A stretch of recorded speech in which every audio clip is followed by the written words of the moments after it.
on regarde bien les phénomènes, il n'y en a jamais un qui est pareil. C'est-à-dire que les maisons qui ont le plus d'eau en 2008 n'ont pas eu autant d'eau la dernière crue et vice-versa. Donc voilà, donc il n'y a jamais un phénomène qui est pareil, donc ce sentiment d'habitude il ne doit pas exister. Un phénomène de crue, c'est un phénomène dangereux. Il faut l'appréhender comme tel. C'est pas parce que j'ai déjà vécu une fois que la deuxième fois ça va être la même chose. Il y avait 50 cm d'eau dans l'école maternelle.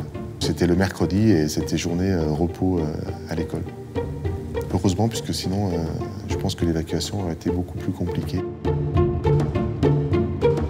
Dès l'instant qu'il pleut, c'est rare que je reparte pas de la mairie sans aller faire le tour des points clés, quoi. Parce que c'est de ma responsabilité, quoi, hein, les personnes et les biens.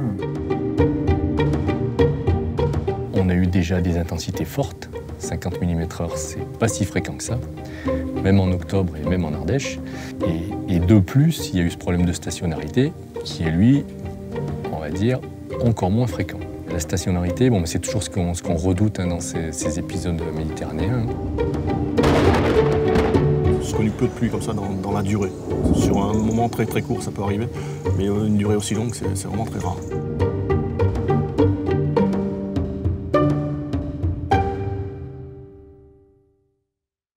Un millier de foyers privés d'électricité en Ardèche, des coupures de courant également dans la Drôme, mais aussi... Trompe d'eau, boue, beaucoup de maisons ont été dévastées mercredi, notamment à Clérieux. Oui, il est tombé en Ardèche en quelques heures l'équivalent de 2 mois de pluie. La Drôme a également... Mais d'abord, on va se rendre dans un hameau ardéchois de la vallée de l'Eyrieux, un hameau coupé du monde depuis un mois. Elle avait été aménagée à la suite de précédentes inondations en 2008. C'est dire l'importance exceptionnelle des précipitations qui se sont abattues sur la région. Il arrive parfois, après une inondation, que l'on entende dire que le plan communal de sauvegarde est resté au fond d'un tiroir, qu'il n'a pas servi à grand-chose, que c'est un document trop théorique ou administratif. Parce que ça heurte nos oreilles et notre bon sens, nous avons décidé de rencontrer des maires qui en ont vu l'utilité et qui pensent le contraire. Le 23 octobre 2013, la région Auvergne-Rhône-Alpes est touchée par de fortes inondations. L'épisode pluvio-orageux à l'origine de ces dégâts est prévu dès la veille par Météo France. Le mardi 22 à 18h15, le département de l'Ardèche passe en vigilance orange. Si l'intensité des cellules orageuses qui s'annoncent est bien évaluée par Météo France, il est encore difficile de les localiser très précisément. Là, on regarde les quantités prévues en 24 heures au cours de l'épisode. Sur les 3 derniers, on a des quantités comparables sur les mêmes heures. Donc, les précipitations les plus importantes sont en rose. Donc en rose, par exemple, là, on a 174 mm sur le centre de l'Ardèche. On voit que si on va dans le détail, on a le positionnement de ces zones, qui n'est pas toujours le même. Là, c'était plutôt axé sur les Cévennes. Là, on est sur les basses Cévennes, là où ça s'est produit exactement. Et là, on a même des précipitations, l'axe le plus intense, qui est situé sur le sud-est de l'Ardèche, complètement en plaine. C'est une des difficultés auxquelles on est soumis, c'est que on a globalement un épisode qui est bien appréhendé, des valeurs maximales qui sont, on va dire, correctes. Par contre, au niveau de la localisation, on voit que c'est très difficile, quoi. Voilà, le genre de problème. Donc c'est très difficile de dire ça va tomber plutôt sur une commune que sur une autre. Le bulletin de vigilance du mercredi 23 octobre à 0h indique que l'intensité des précipitations augmente sur l'Ardèche. Les orages noyés dans la masse peuvent être localement forts, voire stationnaires. À 3h du matin, un nouveau bulletin indique que les intensités horaires sont significatives et à 6h, le suivi débute pour la Drôme, qui passe en vigilance orange, pluie-inondation. L'intensité des précipitations continue d'augmenter sur l'Ardèche, où l'on constate les premiers dégâts. Rivière en crue, glissement de terrain et coulées de boue. Des évacuations sont nécessaires dans de nombreuses communes. On a évacué un hameau, le hameau de Maléon, où il y a eu donc l'effondrement du cimetière protestant dans la maison, et où ce hameau il est en bordure de la rivière Ozenne, qui avait énormément monté, et donc il y a un pont, le pont qui permet d'accéder à ce hameau, qui était pratiquement submergée. Et donc on a évacué toutes les personnes qui étaient de l'autre côté, c'est-à-dire une petite dizaine de personnes, dont 4 ou 5 qui ont été évacuées carrément par l'hélicoptère, parce que le camion des pompiers qui était allé les récupérer ne pouvait pas revenir sur la commune. Dans la matinée du 23 octobre, l'axe orageux se décale vers l'est et touche la vallée du Rhône. Donc là, on a une animation radar des précipitations qui se sont produites entre 2h du matin le mercredi 23 et 14h. Donc on voit bien sur cette carte le déplacement du sud-ouest vers le nord-est de chaque cellule orageuse importante, en couleur rouge-marron. Et on voit aussi qu'à chaque fois, il se régénère toujours plus ou moins au même endroit, donc pas tout à fait au même endroit, mais enfin globalement dans la même zone, de nouvelles cellules. Si on regarde vraiment dans le détail, on arrive à voir que les cellules ne passent pas tout à fait tout au même endroit. Il y a quand même un certain décalage vers l'est de l'axe orageux, mais qui est relativement lent quand même, suffisamment pour qu'on arrive à faire des observations de 2 fois 50 mm sur 2 heures consécutives, quoi. Donc il y a un décalage, on n'est pas parfaitement dans la stationnarité, mais même une stationnarité de 2 heures suffit à poser des problèmes, quoi. En début d'après-midi, les orages ont cessé sur le relief ardéchois. La perturbation pluvio-orageuse est cependant toujours bien active sur un axe qui s'étend de la moyenne vallée du Rhône vers le nord-Isère. Dans le nord de la Drôme, plusieurs rivières atteignent leur seuil d'alerte vers 15 heures. Toute l'après-midi, on est venu régulièrement sur le secteur, donc ici de la Riveraine, puisque c'est un des secteurs qui est le plus exposé, et de Clerval, qui est un lotissement qui est juste en dessous, pour venir voir les gens, commencer à leur dire qu'il y avait un véritable risque de montée des eaux, qu'il fallait commencer à se préparer à protéger les biens qui pouvaient être en danger. Donc vous voyez ici, il n'y a pratiquement que des maisons plein pied. Il n'y en a qu'une qui a un étage, donc pas de possibilité de monter des meubles ou des biens de valeur en étage. Donc voilà, c'est calé par-dessous avec des moellons, c'est surélever un petit peu tout ce qui peut l'être. Et puis c'est aussi commencer à dire aux gens de sortir les voitures. À Clérieux, l'Airbase sort de son lit en deuxième partie d'après-midi jusqu'en milieu de soirée.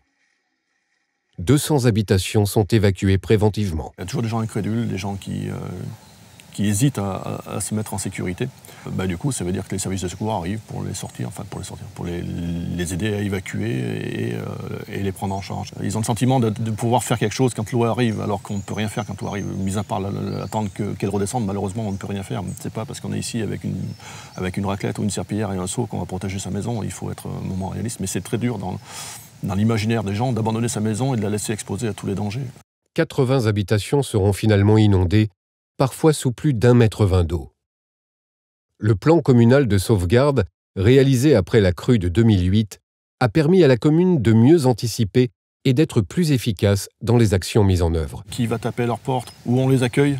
Où est-ce qu'on peut remiser les voitures? Parce que les points hauts, il faut quand même arriver à les identifier pour qu'on puisse remiser suffisamment de voitures, des gens qu'on évacue. Quels moyens on sollicite, la protection civile, la Croix-Rouge, où sont leurs numéros de téléphone, comment on les contacte, tout ça, voilà, c'est important. Quel est le restaurateur qui pourra nous fournir des repas pour le soir? Quel est l'épicier qui pourra nous donner des aliments? Donc voilà, tout ça, ça marche, ça fonctionne.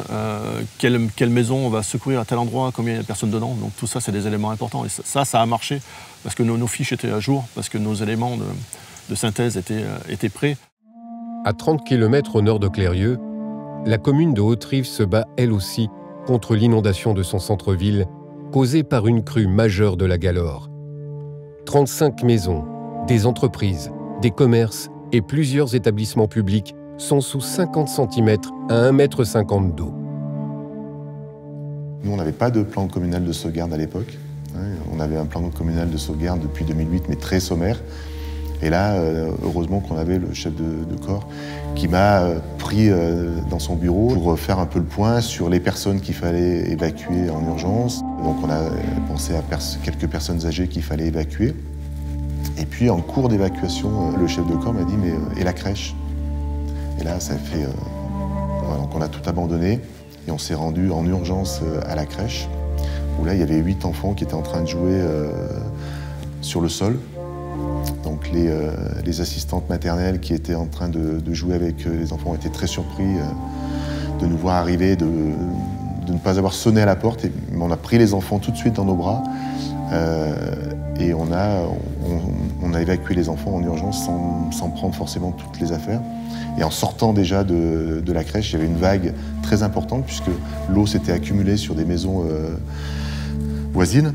Et d'un coup, la vague est arrivée dans la crèche. Au moment où on enlevait les enfants, moi quand je suis sorti de la crèche, j'avais déjà 50 cm d'eau. On avait 2 enfants dans les bras et on les a traversés sur les écoles primaires de l'autre côté de la route pour les mettre en sécurité. Voilà. Donc là, au moment où on a posé les enfants, donc avec un autre élu et puis 2 pompiers, donc quand on a posé les enfants dans un endroit sécurisé, on a eu le coup vraiment d'angoisse et puis un moment de relâche où les larmes sont venues. On se rendait compte qu'on avait frôlé la catastrophe. On a une autorisation aujourd'hui pour 16 enfants, mais le mercredi, j'étais incapable de savoir le nombre d'enfants effectivement qui pouvaient s'y trouver à cette heure avancée de l'après-midi. Donc quand on est arrivé, on a fait la découverte complète. Donc effectivement, aujourd'hui, notre plan communal de sauvegarde nous permet de savoir le nombre d'enfants maximum qu'il peut y avoir tel jour, à telle heure à la crèche. Et ça, je pense que c'est important pour les moyens d'évacuation. Si on avait été 2 pour 16 enfants, ça aurait été très compliqué de pouvoir les évacuer. Je n'ose même pas imaginer comment on aurait pu faire à 2 ou 3 s'il y avait eu 16 enfants à la crèche. Le bulletin de vigilance de 19h annonce la fin du suivi pour les départements de la Drôme et de l'Ardèche. Une petite partie du département de l'Isère, située dans l'axe des orages observés depuis le matin, est alors touchée. Bien que le département soit resté en vigilance jaune durant la journée du 23 octobre, des communes surveillaient leur territoire depuis plusieurs heures déjà. Du début d'après-midi jusqu'à 17h30, on a typiquement perçu que l'eau continuait à monter et que ça ne faisait pas semblant de tomber, qu'on n'était pas sur une pluie normale. La pluie s'est calmée aux alentours de 18h à peu près, donc on s'est cru sauver des eaux, c'est le cas de le dire.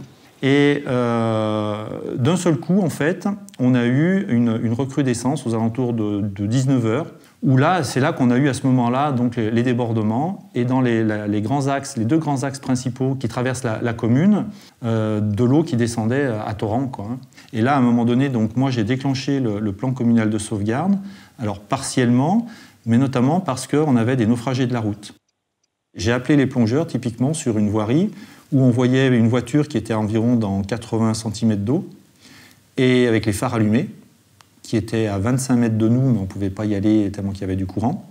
C'était tout simplement une personne qui, effectivement, s'était fait prendre par la quantité d'eau qu'il y avait, en pensant pouvoir passer, en fait.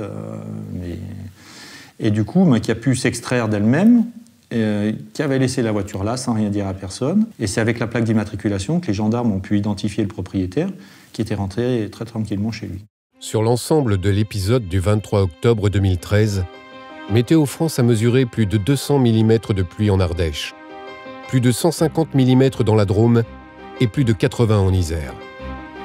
Sans surprise, la carte des plus fortes précipitations correspond à celle des 114 communes reconnues en état de catastrophe naturelle. Un calque quasi parfait. Comme quoi, quand il pleut beaucoup, personne n'échappe à la crue.